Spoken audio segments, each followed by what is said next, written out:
അടുത്തത് കാണിക്കുന്നത് മിൽവാക്കി. വർഷം 1960. അവിടെ ഒരു ഹോസ്പിറ്റലിൽ ഒരു കുഞ്ഞ് ജനിക്കുന്നു. ആ കുഞ്ഞിന് ന്യൂമോണിയ വന്നപ്പോൾ കൊടുത്തിരുന്ന ജെന്റമൈസിൻ എന്ന മരുന്നിന്റെ സൈഡ് എഫക്ട് കാരണം അവന് പെർമനന്റ് ഹിയറിംഗ് ലോസ് ഉണ്ടാവുന്നു. 1991 ആ പയ്യൻ വളർന്നു വലുതായി. ടോണി എന്നായിരുന്നു അവന്റെ പേര്. അവനൊരു മോഡൽ ആവണമെന്നായിരുന്നു ആഗ്രഹം. അതുകൊണ്ട് തന്നെ അവൻ അവന്റെ വീട്ടിൽ നിന്നും മാഡിസൺ എന്ന സ്ഥലത്തേക്ക് മൂവ് ആവും. എന്നിട്ട് അവിടെ ഒരുപാട് സ്ഥലത്ത് ജോലിക്ക് ട്രൈ ചെയ്ത് ഒരു സ്ഥലത്ത് ജോയിൻ ആവും. അവിടെ അവൻ കോളേജിലും ചേരും. ടോണി വരുന്ന ക്ലബ്ബിലാണ് ഡാമർ വന്നിരുന്നത്. ഡാമർ ടോണിക്ക് ഡ്രിങ്ക് വാങ്ങിക്കൊടുക്കും. പക്ഷെ ടോണിയോട് എന്തോ അടുപ്പം തോന്നിയിട്ട് അവൻ അതിൽ ഡ്രഗ് ചെയ്യില്ല. അങ്ങനെ അതിനുശേഷം അവരൊരു ചെറിയ റിലേഷനിലാകും. ഡാമർ ടോണിയുടെ മോഡലിംഗ് ഫോട്ടോഷൂട്ടിനൊക്കെ കൂടെ പോകാൻ തുടങ്ങും. ആ സമയം ഡാമറിന്റെ അപ്പാർട്ട്മെന്റ് ഒക്കെ കാണാൻ വേണ്ടി അച്ഛനും ശരിയും അങ്ങോട്ടേക്ക് വരും. ആ ടൈമിൽ ഡാമർ നല്ലൊരു ക്ലീൻ ലൈഫായിരുന്നു ലീഡ് ചെയ്തിരുന്നത്. ഓവറായിട്ട് ഡ്രിങ്ക് ചെയ്യില്ല. അപ്പാർട്ട്മെന്റ് ഒക്കെ ക്ലീൻ ആയിട്ട് സൂക്ഷിച്ചിരുന്നു. ജോലിക്ക് പോയിരുന്നു. അങ്ങനെയൊക്കെ ചിലപ്പോൾ ടോണി ഡാമറിന്റെ ജീവിതത്തിലേക്ക് വന്നത് കൊണ്ടാവാം. എന്തായാലും ഡാമർ നല്ലൊരു ജീവിതം നയിക്കുന്നത് കണ്ട് അവന്റെ അച്ഛനും ശരിയും ഹാപ്പിയാകും. അങ്ങനെയിരിക്കെ ഒരു ദിവസം ടോണിയെ ഡാമർ അവന്റെ അപ്പാർട്ട്മെന്റിലേക്ക് കൊണ്ടുവരും. ഡാമർ ടോണിയുടെ ഡ്രിങ്കിൽ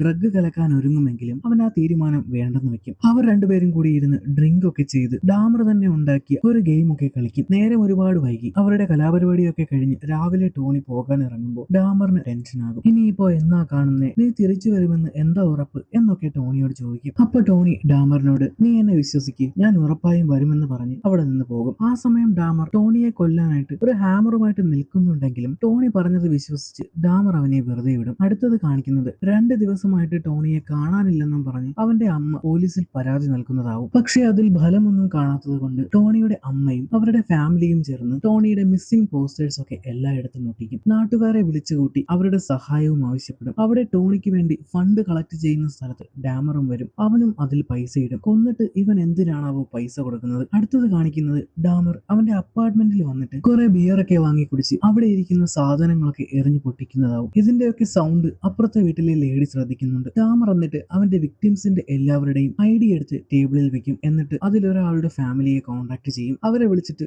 അവനെ ഇനി ഒരിക്കലും നോക്കണ്ട, അവൻ ഇനി തിരിച്ചു വരില്ലെന്ന് പറയും. ഇനിയാണ് അന്ന് ടോണിക്ക് എന്താ സംഭവിച്ചതെന്ന് കാണിക്കുന്നത്. അന്ന് അവിടെ നിന്ന് ഇറങ്ങിപ്പോയ ടോണി കാറിന്റെ കീ മറന്നു വെച്ചിട്ട് അതെടുക്കാൻ തിരിച്ചു വരും. അതെടുക്കുന്നതിനിടെയാണ് ഡാമർ ടോണിയെ കൊല്ലുന്നത്. കഴിഞ്ഞ എപ്പിസോഡുകളിൽ ഡാമർ ഒരു ഡെഡ് ബോഡിയുടെ അടുത്തിരിക്കുന്നത് കാണിച്ചിട്ടുണ്ടായിരുന്നില്ലേ, അത് ടോണിയുടേതായിരുന്നു. അന്ന് ഡാമർ ടോണിയുടെ ഓർഗൻസ് കുക്ക് ചെയ്ത് കഴിക്കും. അടുത്തത് കാണിക്കുന്നത് ഡാമറിന്റെ അറസ്റ്റിന് ശേഷം നടന്ന കാര്യങ്ങളാണ്. ഡാമറിന്റെ അപ്പാർട്ട്മെന്റിൽ അവന്റെ വിക്ടിംസിന്റെ എല്ലാം ഐഡി ഉണ്ടായിരുന്നു. അതിൽ നിന്നും അവർക്ക് ആ 14 വയസ്സുള്ള പയ്യന്റെ ഐഡിയും കിട്ടും. അന്ന് ആ പയ്യൻ ഡാമറിന്റെ അടുത്ത് നിന്ന് രക്ഷപ്പെട്ടതും ഡാമറിന്റെ നെയ്ബർ ലേഡിയായ ഗ്ലെൻഡ പോലീസിനെ വിളിച്ചതും ഗ്ലെൻഡ പറയുന്നത് കേൾക്കാതെ പോലീസുകാർ ആ പയ്യനെ ഡാമറിന്റെ അടുത്ത് തിരിച്ചാക്കിയതൊക്കെ പോലീസ് ചീഫ് അറിയും. അവിടുത്തെ മേയറിനും പോലീസ് ചീഫിനും മുന്നിൽ ഇതൊരു സൈക്കോ കില്ലറുടെ സീരിയൽ കില്ലിങ്സ് എന്നതിലുപരി അവരുടെ നെഗ്ലിജൻസിന്റെയും അപ്പാർട്ട്മെന്റിൽ മറ്റു വർഗ്ഗക്കാരോട് കാണിക്കുന്ന അനീതിയുടെയും വിവരങ്ങൾ പുറത്തു വരുമോ എന്നതായിരുന്നു പ്രശ്നം. ആ 14 വയസ്സുള്ള പയ്യനെ ഗ്ലെൻഡയുടെ വാക്ക് മാനിക്കാതെ തിരിച്ച് ഡാമറുടെ അടുത്താക്കിയ 2 പോലീസുകാരെ സസ്പെൻഡ് ചെയ്യാൻ പോലും അവിടുത്തെ പോലീസ് ചീഫിനോ മേയറിനോ കഴിയില്ല. കാരണം ആ 2 പോലീസുകാരെയും പ്രൊട്ടക്ട് ചെയ്യാൻ അവരുടെ യൂണിയൻ ഉണ്ടായിരുന്നു. സിറ്റിസൺസിന്റെ അവകാശങ്ങൾ സംരക്ഷിക്കാൻ കഴിയാതെ വരുന്നിടത്താണ് നിയമം തോൽക്കുന്നത്. ഇതിലെ ഏറ്റവും വലിയ പ്രശ്നം എന്താണെന്ന് വെച്ചാൽ നിയമം ഇപ്പോഴും ജനങ്ങളുടെ അവകാശങ്ങളെ സംരക്ഷിക്കേണ്ട സ്ഥലത്ത് തോറ്റുകൊണ്ടിരിക്കുക തന്നെയാണ്. എന്തായാലും ഡാമറിന്റെ വിക്ടിംസിന്റെ കാര്യത്തിലും വലിയ ഒരു ഇൻജസ്റ്റിസ് ആണ് നടന്നിരിക്കുന്നത്. ഗ്ലെൻഡയും ഒരു തരത്തിൽ ഡാമറിന്റെ ഒരു വിക്ടിം തന്നെയായിരുന്നു. അടുത്ത മുറിയിൽ ഒരാൾ നാളുകളായി ആൾക്കാരെ കൊന്ന് പീസുകളാക്കി കഴിക്കുന്നത് ഒന്ന് ആലോചിച്ച് നോക്കിക്കേ. അതുണ്ടാക്കുന്ന മെന്റൽ ട്രോമ.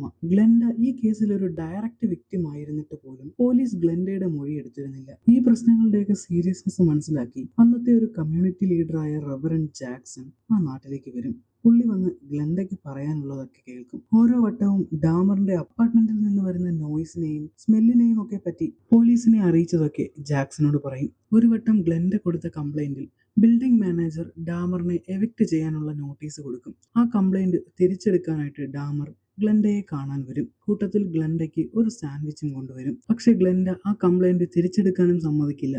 ആ സാൻഡ്വിച്ചും കഴിക്കില്ല. അവർ കഴിക്കാഞ്ഞത് എന്തായാലും ഭാഗ്യം. കാരണം അതിലെന്ത് മീറ്റാണെന്ന് പോലും അറിയില്ല. ഇതെല്ലാം റെവറൻഡ് ജാക്സൺ കേൾക്കും. എന്നിട്ട് ഗ്ലെൻഡയോട് പറയും, ഇതൊരു മാരത്തോൺ ആണ്, നമ്മുടെ അവകാശങ്ങൾ നേടിയെടുക്കാനുള്ള മാരത്തോൺ. അതിന്റെ ആദ്യത്തെ സ്റ്റെപ്പായിട്ട് ആ 14 വയസ്സുള്ള പയ്യന്റെ മരണത്തിന് കാരണക്കാരായ ആ 2 പോലീസുകാരെയും സസ്പെൻഡ് ചെയ്യാനുള്ള നീക്കങ്ങൾ നാളെ ചെയ്യുമെന്ന് ഗ്ലെൻഡയോട് റെവറൻഡ് പറയും.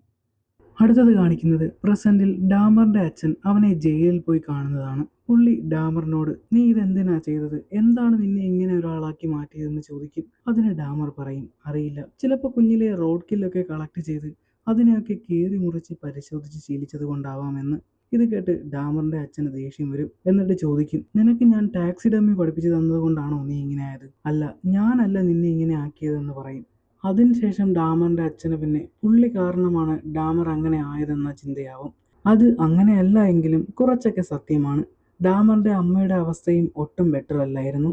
എവിടെ പോയാലും കുറെ പത്രക്കാർ ഓരോ ചോദ്യങ്ങളും ചോദിച്ച് പുറകെ കാണും. ഡാമറിന്റെ അച്ഛനാണെങ്കിൽ വല്ലാത്തൊരു മാനസികാവസ്ഥയിലായിരിക്കും. പുള്ളി സ്വയം കുറ്റപ്പെടുത്തും, ഡാമറിന്റെ അമ്മയെ കുറ്റപ്പെടുത്തും. പുള്ളി ശരിയോട് പറയും അവന് എന്റെ സ്വഭാവമാണ് കിട്ടിയത്, ഞാൻ കുഞ്ഞിലെ ചെറിയ ബോംബൊക്കെ ഉണ്ടാക്കുമായിരുന്നു, ഞാനത് സ്കൂളിലൊക്കെ കൊണ്ടുപോയി പൊട്ടിച്ചിട്ടുണ്ടെന്ന്. അത് മാത്രമല്ല എന്റെ നൈബറായിട്ടുള്ള പെൺകുട്ടിയെ ഹിപ്നോട്ടൈസ് ചെയ്യാനൊക്കെ നോക്കിയിട്ടുണ്ടെന്ന്. ഞാൻ ആൾക്കാരെ കൊല്ലുന്നതിനെ പറ്റിയൊക്കെ ചിന്തിച്ചിട്ടുണ്ട്, കൊന്നാൽ എന്ത് ചെയ്യുമെന്നൊക്കെ ചിന്തിച്ചിട്ടുണ്ട്. പടക്കം ഉണ്ടാക്കുന്നത് എവിടെ കിടക്കുന്നു, ആൾക്കാരെ കൊന്നു കഴിക്കുന്നത് എവിടെ കിടക്കുന്നു. എന്തായാലും ഡാമറിന്റെ അമ്മമ്മയുടെ വീടൊക്കെ പോലീസുകാരും പത്രക്കാരും കൊണ്ട് നിറഞ്ഞിരുന്നു. മറ്റൊരിടത്ത് ജാക്സന്റെ നേതൃത്വത്തിൽ വിക്ടിംസിന് നീതി കിട്ടാൻ വേണ്ടിയുള്ള പോരാട്ടം. ഡാമർ ചെയ്യുന്ന കൊലപാതകങ്ങൾ കണ്ടുപിടിക്കാൻ പല അവസരങ്ങളുണ്ടായിട്ടും അതിനെ അവഗണിച്ച പോലീസുകാർക്കെതിരെയുള്ള പോരാട്ടം. മറ്റൊരിടത്ത് പത്രക്കാർ ഡാമറിന്റെ അച്ഛൻ അവനെ സെക്ഷലി മൊളസ്റ്റ് ചെയ്തിരുന്നു എന്നൊക്കെ കള്ളക്കഥയുണ്ടാക്കി ബിസിനസ് നടത്തുന്നു. ഡാമറിന്റെ അച്ഛൻ വിശ്വസിക്കുന്നത് ഡാമറിന് മാനസിക പ്രശ്നമാണ്, അതുകൊണ്ട് അവന് വധശിക്ഷയോ ജീവപര്യന്തമോ കിട്ടുന്നതിന് പകരം മാനസിക രോഗത്തിന് ചികിത്സയാണ് വേണ്ടത്.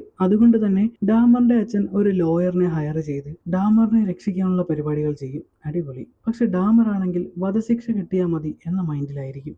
ഡാമറിന്റെ അച്ഛനും ലോയറും കൂടി ചേർന്ന് അവന്റെ കേസിന് സിമിലർ ആയ എഡ്ഗീന്റെ കേസിന് അവന് സൈക്യാട്രിക് ട്രീറ്റ്മെന്റ് ആണ് കിട്ടിയത്, അതുപോലെ ഡാമറിനും സൈക്യാട്രിക് ട്രീറ്റ്മെന്റ് ആണ് വേണ്ടതെന്ന് പറഞ്ഞ് അവനെ കൺവിൻസ് ചെയ്യും. എഡ്ഗീനെയൊക്കെ എല്ലാവർക്കും അറിയാമെന്ന് വിശ്വസിക്കുന്നു. എന്തായാലും ഭാഗ്യത്തിന് ഡാമറിന്റെ അച്ഛന്റെ പ്ലാൻ എല്ലാം പൊളിയും. ജഡ്ജ് ഡാമറിന് ജീവപര്യന്തം ശിക്ഷ വിധിക്കും. കേസിന്റെ ഫൈനൽ ഹിയറിംഗിന് മുൻപ് ഡാമറിന്റെ അമ്മ വിക്ടിംസിന്റെ ഫാമിലിയെ പോയി കണ്ട് അവന് വേണ്ടി കോർട്ടിൽ സംസാരിക്കണമെന്നൊക്കെ പറയും. അതൊന്നും നടക്കില്ല. ലാസ്റ്റ് ഹിയറിംഗിൽ ഡാമറിന്റെ ശിക്ഷ ജഡ്ജി വിധിക്കും. ഡാമറിനെ ജയിലിലേക്ക് കൊണ്ടുപോകുന്നതിന് മുന്നേ ഡാമറിന്റെ അച്ഛൻ അവനോട് അയാൾക്കൊരു നല്ല അച്ഛനാവാൻ കഴിയാതിരുന്നതിലും നല്ലൊരു ഹസ്ബൻഡ് ആവാൻ കഴിയാതിരുന്നതിലും അവനെ സഹായിക്കാതിരുന്നതിലും മനസ്സിലാക്കാത്തതിലുമൊക്കെ ക്ഷമ ചോദിക്കും. ഡാമറിന്റെ അമ്മയാണെങ്കിൽ കുറ്റബോധം കാരണം ആത്മഹത്യ ചെയ്യാൻ ശ്രമിക്കും, പക്ഷെ മരിക്കില്ല. സ്വന്തം ഡ്യൂട്ടി കറക്റ്റായി ചെയ്യാതെ ആ 14 വയസ്സുള്ള പയ്യന്റെ കൊലയ്ക്ക് കാരണക്കാരായ ആ 2 പോലീസുകാരെയും യൂണിയൻ ഇടപെട്ട് സസ്പെൻഷൻ പിൻവലിച്ച് തിരിച്ചെടുക്കും. എന്താലേ, ഇതുപോലുള്ളവര് സത്യം പറഞ്ഞാൽ ജീവനോടെ ഇരിക്കരുത്. റെവറൻ ജാക്സൺ ആണെങ്കിൽ ഈ വിവരം അറിഞ്ഞ് വന്നതിൽ കുറച്ചു കാര്യമെങ്കിലും നടന്നല്ലോ എന്ന് ആശ്വസിച്ച് തിരിച്ച് പുള്ളിയുടെ നാട്ടിലേക്ക് പോകും. ഡാമർ അങ്ങനെ ജയിലിലായി. ജയിലിൽ കിടക്കുന്ന ഡാമറിന് ഫാൻസിന്റെ കത്തൊക്കെ വരാൻ തുടങ്ങും. Yes, fans. ഡാമറിന് ഫാൻസ് വരെയായി. അതിൽ തന്നെ ആലീസ് എന്ന പേരുള്ള ഒരു മന്ദബുദ്ധിക്ക് ഡാമറിനെ ഭയങ്കര ഇഷ്ടം. അവൾ ഡാമറിന് പൈസയൊക്കെ അയച്ചു കൊടുക്കും. ഡാമറിന്റെ കഥ വെച്ച് കോമിക്സുകൾ ഇറങ്ങും. അവന്റെ ഹാലോവിൻ കോസ്റ്റ്യൂംസ്. അല്ലെങ്കിലും തെറ്റ് ചെയ്തവരെന്നും സെലിബ്രേറ്റ് ചെയ്യപ്പെടും. അത് മനുഷ്യന്റെ വല്ലാത്തൊരു മനോവികാരം തന്നെ. ഡാമറിനാണെങ്കിൽ പുറത്ത് ഫാൻസ് ഒക്കെ ഉണ്ടെന്നറിഞ്ഞതിൽ പിന്നെ ഭയങ്കര അഹങ്കാരമാവും. ജയിലിൽ ബാക്കി ഇൻമേറ്റ്സിന്റെ മുന്നിലൊക്കെ മുട്ടൻ ഷോ. ഇവിടെ ഡാമറിന്റെ അപ്പാർട്ട്മെന്റിൽ ഇൻവെസ്റ്റിഗേഷനും കാര്യങ്ങളൊക്കെ കഴിഞ്ഞ് അവിടെ താമസിച്ചിരുന്ന എല്ലാവർക്കും പോലീസ് ബിൽഡിംഗ് വീണ്ടും തുറന്നു കൊടുക്കും. അങ്ങനെ ഗ്ലെൻഡയും തിരിച്ച് അങ്ങോട്ടേക്ക് വരും. ഡാമറിന് വീണ്ടും ഫാൻ മെയിൽസും പൈസയും ഒക്കെ വന്നുകൊണ്ടിരിക്കും. അവൻ ആ പൈസ കൊണ്ട് അവിടുത്തെ പോലീസുകാരെ വെച്ച് അവന് വേണ്ടതൊക്കെ വാങ്ങിപ്പിക്കും. ഇവിടെ ഡാമറിന്റെ അച്ഛനാണെങ്കിൽ ഡാമറിന്റെ അച്ഛൻ എന്ന നിലയിൽ പുള്ളിയുടെ പെർസ്പെക്റ്റീവിൽ നിന്നും ഡാമറിന്റെ സ്റ്റോറി ഒരു ബുക്കായിട്ട് പബ്ലിഷ് ചെയ്യും. പക്ഷേ വിക്ടിംസിന്റെ ഫാമിലി എല്ലാവരും കൂടി ചേർന്ന് ആ ബുക്കിൽ നിന്ന് കിട്ടുന്ന പ്രോഫിറ്റും, ഇനി അവർ എന്തെങ്കിലും പെയ്ഡ് ഇന്റർവ്യൂ അറ്റൻഡ് ചെയ്യുകയാണെങ്കിൽ അതിന്റെ പ്രോഫിറ്റും, ഇനി ആരെങ്കിലും ഡാമറിന്റെ സ്റ്റോറി വെച്ച് ഒരു മൂവി ചെയ്യുകയാണെങ്കിൽ അതിന്റെ പ്രോഫിറ്റ് റൈറ്റ്സും കേസ് പറഞ്ഞു വാങ്ങും. ഗ്ലെൻഡയ്ക്ക് ആ വർഷത്തെ citizens merit award police chief കൊടുക്കും. അതേസമയം പോലീസ് അസോസിയേഷന്റെ officers of the year award ആർക്കാ കിട്ടിയെന്ന് അറിയണ്ടേ? ആ 14 വയസ്സുകാരൻ പയ്യനെ ഗ്ലെൻഡയുടെ വാക്ക് കേൾക്കാതെ ഡാമറിന് തിരിച്ചു കൊണ്ട് കൊടുത്ത ആ 2 പോലീസുകാർക്ക്. 2 പ്രോഗ്രാമുകളുടെയും വെന്യൂസ് തമ്മിലുള്ള വ്യത്യാസം തന്നെ നിങ്ങൾ കണ്ടില്ലേ? കോണറാക്ക് എന്ന് പറഞ്ഞ ആ പയ്യനില്ലേ, ആ 14 വയസ്സുള്ള വിക്ടിം, സിറ്റി പോലീസിന്റെ അനാസ്ഥ കാരണമാണ് ആ പയ്യൻ മരിച്ചത് എന്നുള്ളത് കൊണ്ട് അവർക്കെതിരെ $10 മില്യൺ നഷ്ടപരിഹാരം ചോദിച്ചുകൊണ്ട് ആ പയ്യന്റെ ഫാമിലി ഒരു കേസ് കൊടുക്കും. പക്ഷേ ആ കുട്ടിയെ സംരക്ഷിക്കേണ്ടത് പോലീസിന്റെ കോൺസ്റ്റിറ്റ്യൂഷണൽ ഡ്യൂട്ടി അല്ലെന്ന് പറഞ്ഞ് കേസ് തള്ളും. എന്താല്ലേ. പക്ഷെ സിറ്റി കോർപ്പറേഷൻ ആ ഫാമിലിക്ക് $8,50,000 കൊടുക്കും. ഇതിനിടയ്ക്ക് ഡാമറിന്റെ സാധനങ്ങളൊക്കെ കളക്ടേഴ്സ് ഐറ്റംസ് ആയിട്ട് ഓപ്ഷനിൽ വിൽക്കും. പക്ഷെ അത് സഹിക്കാനാവാതെ ജോ സിൽബർ എന്നു പേരുള്ള ഒരു മനുഷ്യൻ അതെല്ലാം വാങ്ങി നശിപ്പിച്ചു കളയും. അത് വാങ്ങിയതിന്റെ ഒരംശം പൈസ പുള്ളി എല്ലാ വിക്ടിംസിന്റെയും ഫാമിലിക്കും കൊടുക്കും. ഈ സംഭവത്തിനെല്ലാം ശേഷം 2 മാസം കഴിഞ്ഞ് സിറ്റി ഗവൺമെന്റ് ഡാമർ താമസിച്ചിരുന്ന അപ്പാർട്ട്മെന്റ് വാങ്ങി അത് പൊളിച്ചു കളയും. ഇവിടെ ജയിലിലാണെങ്കിൽ പ്രയർ സെഷനിടയിൽ ഡാമറിനെ ഒരാൾ കുത്തിക്കൊല്ലാൻ ശ്രമിക്കും. പക്ഷെ മരിക്കില്ല. ഡാമർ ഹോസ്പിറ്റലിൽ കിടക്കുമ്പോഴും അവന് ഫാൻ മെയിൽസ് വന്നുകൊണ്ടേയിരുന്നു. അടുത്തത് കാണിക്കുന്നത് 1977 ചിക്കാഗോ. ഇപ്പോൾ കാണിക്കാൻ പോകുന്നത് ആ സമയത്ത് സീരിയൽ കില്ലിങ്സ് നടത്തിയിരുന്ന ഒരു സൈക്കോയെയാണ്. ഇയാളും ഡാമറിനെയൊക്കെ പോലെ തന്നെയായിരുന്നു. വിക്ടിംസിനെ വീട്ടിൽ കൊണ്ടുവന്ന് ടോർച്ചർ ചെയ്ത് കൊല്ലും. ജോൺ വെയിൻ ഗേസി എന്നാണ് ഈ സൈക്കോയുടെ പേര്. ഇവൻ ഏകദേശം 33 പയ്യന്മാരെയാണ് കൊന്നത്. ഇയാൾ 1980 അറസ്റ്റിലാവും. ഡാമർ അവന്റെ കില്ലിങ്സ് ഒക്കെ തുടങ്ങിയ സമയത്താണ് ജോൺ വെയിൻ പിടിക്കപ്പെടുന്നത്. അങ്ങനെ ജോൺ വെയിൻ അറസ്റ്റിലായി ഏകദേശം 14 വർഷം കഴിഞ്ഞ് ലീത്തൽ ഇഞ്ചക്ഷൻ വെച്ച് എക്സിക്യൂട്ട് ചെയ്യാൻ വിധിക്കപ്പെടും. ഡാമർ ആണെങ്കിൽ ആ സമയം ജയിലിലെ ഇൻമേറ്റ്സിന് ഒരു തലവേദനയായിട്ട് മാറിക്കൊണ്ടിരിക്കുവായിരുന്നു. ഇതെല്ലാം സ്കാർവർ എന്ന് പറയുന്ന ഒരു ഇൻമേറ്റ് ശ്രദ്ധിക്കുന്നുണ്ടായിരുന്നു. പുള്ളിയും തെറ്റ് ചെയ്താണ് വന്നതെങ്കിലും ജയിലിൽ വന്ന് പുള്ളിയുടെ സ്കിറ്റ്സോഫ്രീനിയയ്ക്ക് ട്രീറ്റ്മെന്റും പ്രാർത്ഥനയും ഒക്കെ ആയിട്ട് ക്ലീൻ ആയതാണ്. അതുകൊണ്ട് തന്നെ ഡാമറിന്റെ ഈ ശല്യം അയാൾക്ക് സഹിക്കുന്നുണ്ടായിരുന്നില്ല. സ്കാർവർ ഡാമർ എന്ത് കുറ്റത്തിനാണ് ജയിലിലായത് എന്നതിനെ കുറിച്ച് ന്യൂസ് പേപ്പറിലൊക്കെ കണ്ട് മനസ്സിലാക്കും. അതോടെ സ്കാർവറിന് ഡാമറിനോടുള്ള വെറുപ്പ് കൂടും. ഡാമർ ചെയ്തിട്ടുള്ള കാര്യങ്ങളൊക്കെ അറിഞ്ഞ് സ്കിറ്റ്സോഫ്രീനിക് ആയിട്ടുള്ള സ്കാർവർ വീണ്ടും മെന്റലി അൺസ്റ്റേബിൾ ആകും. ആ സമയത്താണ് ഡാമർ ക്ലീനിങ്ങിനിടയിൽ ജോൺ ഗേസിയുടെ ഒരു ഇന്റർവ്യൂ കാണുന്നത്. അതിൽ ഇന്റർവ്യൂവർ ഗേസിയോട് നിങ്ങൾക്ക് ദൈവത്തിന്റെ ജഡ്ജ്മെന്റിനെ കുറിച്ച് പേടിയില്ലേ എന്ന് ചോദിക്കും. അതിന് ഗേസി പറയും, ഇല്ല, ഞാൻ കഴിഞ്ഞ 10 വർഷമായി ഒരു വിശ്വാസിയായിട്ടാണ് ജീവിക്കുന്നത്. ഒരുപാട് തവണ കൺഫെഷൻസ് നടത്തി. ഇപ്പോൾ എന്റെ മൈൻഡ് പീസ്ഫുൾ ആണെന്ന്. ഇത് കേട്ട് ഡാമറിന് ദൈവവിശ്വാസത്തിനോടൊക്കെ ഒരു താല്പര്യം തോന്നി തുടങ്ങും. ഡാമർ ജയിലിലെ പാസ്റ്ററിനെ പോയി കാണും. എന്നിട്ട് പുള്ളിയോട് ചോദിക്കും, ജോൺ വെയിൻ ഗേസി അത്രയും പേരെ കൊന്നിട്ടും അയാൾ പറയുന്നത് അയാൾ ദൈവത്തിൽ വിശ്വസിക്കുന്നു, അയാളോട് ദൈവം ക്ഷമിച്ചിരിക്കുന്നു, അതുകൊണ്ട് അയാൾ സ്വർഗത്തിൽ പോകുമെന്നാണ്. അതുപോലെ ദൈവം എന്നോടും ക്ഷമിക്കുമോ എന്ന്, ഞാൻ ദൈവത്തിന്റെ ക്ഷമ ഡിസർവ് ചെയ്യുന്നുണ്ടോ എന്ന്. അതിന് ആ പാസ്റ്റർ പറയും, ദൈവത്തിന്റെ മുന്നിൽ ഡിസേർവിങ് നോട്ട് ഡിസേർവിങ് എന്നൊന്നില്ല. ദൈവം നിന്നോട് ക്ഷമിക്കാൻ നീ ദൈവത്തിൽ വിശ്വസിച്ചാൽ മാത്രം മതിയെന്ന്. അതേസമയം മറ്റൊരിടത്ത് ഗ്ലെൻഡയും ഇതുപോലെ ഒരു പാസ്റ്ററിനോട് സംസാരിക്കുമായിരിക്കും. ഗ്ലെൻഡയ്ക്ക് ഡാമറിനോടുള്ള ഹേറ്റ്രഡും ദേഷ്യവും മാറ്റാൻ കഴിയുന്നില്ല.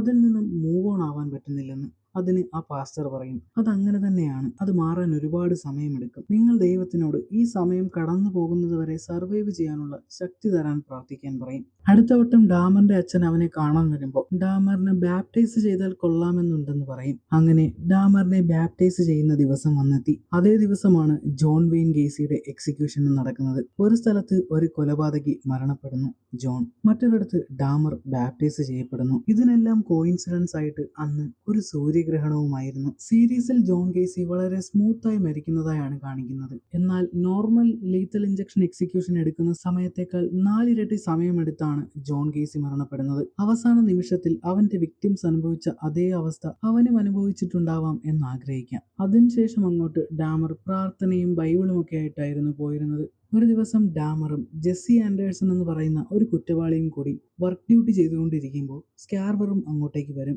എന്നിട്ട് ഗാർഡ് അവിടെ നിന്ന് മാറിയ സമയം നോക്കി സ്കാർവർ ജെസ്സിയെ കൊല്ലും. ഈ ജെസ്സി ജയിലിൽ വന്നത് അവന്റെ വൈഫിനെ കുത്തിക്കൊന്നതിനായിരുന്നു. ഇതെല്ലാം കണ്ട് ഞെട്ടിയിരിക്കുന്ന ഡാമറിനടുത്തേക്ക് സ്കാർവർ വരും. എന്നിട്ട് ഡാമറിനോട് പറയും, നീ അവനേക്കാൾ വലിയ പാപമാണ് ചെയ്തത്, നിന്നെ ശിക്ഷിക്കാനാണ് ദൈവം എന്നെ അയച്ചിരിക്കുന്നതെന്ന്. അത് കേട്ട് ഡാമർ അവന്റെ വിധി അക്സെപ്റ്റ് ചെയ്ത പോലെ നിൽക്കും. സ്കാർവർ ഡാമറിനെ ഇടിച്ച് തറയിലിടും. എന്നിട്ട് ഒരു സ്റ്റീൽ റോഡ് എടുത്ത് ഡാമറിന്റെ തലക്കടിക്കും. അടിച്ചടിച്ച് ഡാമറിന്റെ തലച്ചോർ പുറത്ത് കാണുന്ന അവസ്ഥ. അവിടെ നിന്ന് ഹോസ്പിറ്റലിൽ എത്തിക്കുമെങ്കിലും ഡാമർ മരണപ്പെടും. ഡാമറിന്റെ അച്ഛൻ ഹോസ്പിറ്റലിൽ പോയി അവന്റെ ബോഡി കാണും. ഡാമറിന്റെ വില്ലനുസരിച്ച് മരണശേഷം ഉടൻ തന്നെ പ്രത്യേകിച്ച് പരിപാടികളൊന്നും ഇല്ലാതെ ദഹിപ്പിക്കണമെന്നായിരുന്നു. അങ്ങനെ ദഹിപ്പിച്ച ഡാമറിന്റെ ചാരം അവന്റെ 2 പാരന്റ്സിനും കൊടുക്കും. എങ്കിലും ഡാമറിന്റെ ബ്രെയിൻ ക്രീമേറ്റ് ചെയ്യില്ല. ഡാമറിന്റെ അമ്മയ്ക്ക് ഡാമറിന്റെ ബ്രെയിൻ സ്റ്റഡി ചെയ്യാൻ സയന്റിസ്റ്റിന് കൊടുക്കണമെന്നായിരുന്നു. പക്ഷെ ഡാമറിന്റെ അച്ഛൻ അച്ഛനാണെങ്കിൽ ഡാമറിന്റെ വില്ലനുസരിച്ച് ക്രിമേറ്റ് ചെയ്യണമെന്നും. അവസാനം ഇവരുടെ തർക്കം കോടതി വരെ എത്തുമെങ്കിലും ഡാമറിന്റെ ബ്രെയിൻ ക്രീമേറ്റ് ചെയ്യാൻ വിധി വരും. അങ്ങനെ ഡാമറിന്റെ ബ്രെയിനും ക്രീമേറ്റ് ചെയ്യും. ഗ്ലെൻഡ ഡാമറിന്റെ അപ്പാർട്ട്മെന്റ് ഇരുന്ന സ്ഥലത്ത് വിക്ടിംസിന്റെ മെമ്മോറിയൽ പോലെ ഒരു പാർക്ക് വേണമെന്ന് കോർപ്പറേഷനോട് പറയുകയും അവരതിനെ സമ്മതിക്കുകയും ഒക്കെ ചെയ്യുമെങ്കിലും ഒന്നും നടക്കില്ല. ആ സ്ഥലം ഇത്രയും വർഷങ്ങൾ കഴിഞ്ഞ് എന്നും വേക്കൻ്റായി തന്നെ കിടക്കുവാണ്. അപ്പോൾ അതാണ് ഡാമർ എന്ന സീരീസ്. എല്ലാവർക്കും ഇഷ്ടമായെന്ന് വിശ്വസിക്കുന്നു. ഇതുപോലുള്ള സീരീസോ മൂവീസോ നിങ്ങൾക്കറിയാമെങ്കിൽ സജസ്റ്റ് ചെയ്യാൻ മറക്കണ്ട. അപ്പോൾ ഓക്കെ, ബൈ.